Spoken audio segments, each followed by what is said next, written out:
The year 2030 is just around the corner for Florida, so addressing challenges on a statewide level requires immediate action. That's what the Florida Chamber Foundation has done with its report titled, Florida, 2030. It's clear that Florida will be a dramatically transformed state by 2030. Some examples. The population will continue to grow.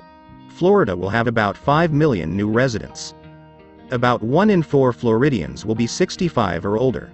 Non-ethnic whites will become a minority by 2030, and nearly 1 in 5 Floridians will be foreign-born. People will pack the cities. Rural areas will account for 86% of Florida's land area but just 10% of its population. Millennials will take over as the dominant age group, but they will be dealing with massive amounts of student loan debt. So are we actually ready for 2030? At 83 town hall meetings to discuss Florida's path ahead, sessions that involved more than 10,000 Floridians in all 67 counties, 87% of the respondents said they were optimistic about Florida's future. But most of the respondents said their own communities weren't positioned for global competitiveness, prosperity and vibrant and sustainable communities. The most critical challenge identified by Floridians in the town halls was affordable housing. The problem is that Florida has long had an identified revenue stream to deal with affordable housing, but the legislature continues to sweep much of the money into the general fund. The Sadovsky Fund uses a portion of documentary stamp revenue paid on home sales for affordable housing. It is shared on a per capita basis in Florida counties. The structure of the fund is brilliant. As home sale values increase, so does the doc stamp revenue for affordable housing. Yet the legislature is not allowing the money to be fully used for its stated purpose. Is there any wonder why many of the Floridians taking part in the town halls listed responsiveness of government as one of the state's weaknesses? What's the key to Florida's future? We would struggle to gain a foothold in emerging industries and our economy would miss out on next-generation opportunities, according to the Chamber Foundation report. The Chamber report, as detailed as it is, must be paired with a report by a coalition of Florida environmental groups titled, Trouble in Paradise. The report calls for acquiring and protecting land to protect drinking water, fisheries and recreation. The challenges posed by sea level rise and storm surge contain billion-dollar price tags. The best way to deal with storm surge and sea level rise is by protecting our wetlands. In addition, the Floridan aquifer, Florida's precious underground water supply, is going to be stressed as millions of new residents pack into coastal communities, so the springs that need the aquifer must be protected. Florida will need 570,000 housing units by 2030. The Florida Apartment Association, FAA, has launched a new website, buildflorida2030.com, that tracks the state's growing housing needs and includes a dashboard that tracks the percentage of renters, as well as a breakdown of land and construction costs by county. I think the big key takeaway is that Florida has been growing at a tremendous rate over the past decade or so, said Amanda White with the FAA. Between 2010 and 2020, for example, the state grew by 15%, which amounts to 2.7 million people, and ranks second overall in state growth, after Texas.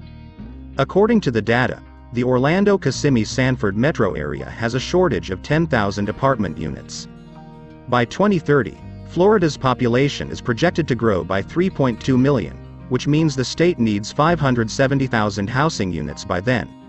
I think the pandemic really changed the dynamic and people are able to work from anywhere, and I think a lot of states in the Sunbelt like Florida that have great weather, beautiful, natural resources and beaches and things of that nature, I think it really attracted folks to live where they want to live, White said.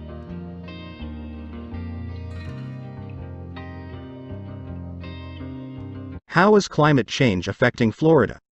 Florida is uniquely at risk to rising temperatures, increased sea levels, and extreme weather events, Nikki Fried, Commissioner of the Florida Agriculture and Consumer Services, said in October. The state juts out into the Gulf of Mexico and Caribbean, right into the pathway of storms that sweep across that area. As a result, it has experienced more than 40% of the hurricanes in America, more than any other U.S. state, according to The Economist. Hurricanes are intensifying due to warming oceans, with the impact already being seen throughout the state, Fried said, adding that Florida has experienced above-normal hurricane activity for 7 consecutive years. Florida has endured a particularly volatile storm season in 2022. In early September, Hurricane Ian tore through the area, devastating the state's southwest region and killing more than 100 people.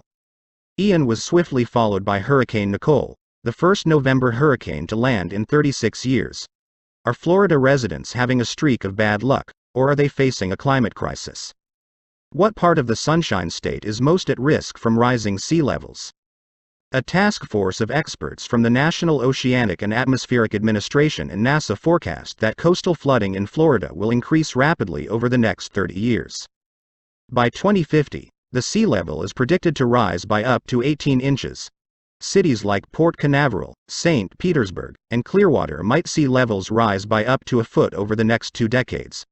Dr. Harold Wanless, a geologist and professor at the University of Miami, told CBS News that his research indicates that 60% of Miami-Dade County will be submerged by 2060. Some scientists are worried the lower third of Florida will be submerged by the end of this century, The Guardian reports. The tide is coming in, and eventually, it's not going to go back out, Wanless told CBS News. It's a beautiful place to live right now, but it is so vulnerable. So are people leaving Florida? No, quite the opposite. Between 2010 and 2020, the population growth rate in Florida surpassed the national average, with more than 2.7 million people moving to the state over those 10 years, per the Washington Post. The Villages retirement community in Florida was one of the 2 fastest-growing metropolitan areas in the country. The population of the Cape Coral-Fort Myers area has increased by 623% since 1970. And there's no sign of a slowdown. Based on census projections, Florida and surrounding states could see their most significant population increase between now and 2040. University of South Carolina economist Joseph von Neeson told the Post that new residents, primarily from New England, are attracted to the Southeast because of the lower cost of living, milder weather, and manufacturing jobs. Severe weather events are certainly one cost people are considering, but based on the data, these benefits, at least for many, seem to clearly outweigh the costs, von Neeson said. Climate advocates fear that people moving into the area do not know the full scope of the danger of coastal flooding. Realtors don't have to disclose a property's flood history, and that information can be challenging for potential buyers to gain access to on their own. Many of FEMA's flood maps are outdated and don't consider rising sea levels or flooding from sudden storms.